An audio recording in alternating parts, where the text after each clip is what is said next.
Police হেডকোয়ার্টার্সের পক্ষ থেকে জানানো হয়েছে, আপিল ট্রাইব্যুনালের জয়ী চাকরিচ্যুত পুলিশ সদস্যদের চাকরিতে পুনর্বহাল করা হচ্ছে। পুলিশ হেডকোয়ার্টার্সের এক সংবাদ বিজ্ঞপ্তিতে এ তথ্য জানানো হয়। এতে বলা হয়, বিগত সরকারের আমলে বিভিন্ন কারণে চাকরিচ্যুত পুলিশ সদস্যদের চাকরিতে পুনর্বহাল সংক্রান্ত 1522টি আবেদন পুলিশ হেডকোয়ার্টার্সে গৃহীত হয়। আবেদনকারীদের মধ্যে কনস্টেবল 1025 জন, নায়ক 89 জন, এএসআই এটিএসআই 180 জন, এসআই সার্জেন্ট টিএসআই 200 জন, ইন্সপেক্টর 10 জন এবং নন পুলিশ সদস্য 28 জন।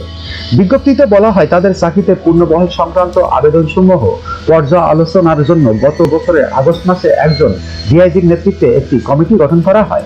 কমিটি ইতিমধ্যে সুপারিশ সহ প্রতিবেদন জমা দিয়েছে।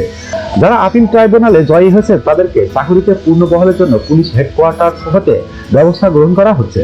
যারা বরখাস্তের আদেশের বিরুদ্ধে বিভাগীয় আপিল করেনি তাদের বিষয়ে আইনি বাধা থাকায় তাদের পুনর্বহালের বিষয়টি বিবেচনা করা যায়নি। যারা বরখাস্ত অপসারণ আদেশের বিরুদ্ধে অ্যাডমিনিস্ট্রেটিভ ট্রাইব্যুনালে মামলা করেনি তাদের পুনর্বহালের বিষয়টি আইনগত কারণে বিবেচনা করা সম্ভব হয়নি। এতে আরো বলা হয়, যাদের বিরুদ্ধে নৈতিক স্খলন, আর্থিক দুর্নীতি ও অন্যান্য অভিযোগের ফৌজদারি মামলা রয়েছে তাদের বিষয়টি বিবেচনা করা সম্ভব হয়নি। চাকরিচ্যুত পুলিশ সদস্যদের শৃঙ্খলা পরিস্থিতি আচরণ না করার জন্য পুনরায় অনুরোধ জানিয়েছেন পুলিশ হেডকোয়ার্টার্স। এএসবিডি 24 সত্য প্রকাশে প্রতিশ্রুতিবদ্ধ। চ্যানেলটি সাবস্ক্রাইব করুন।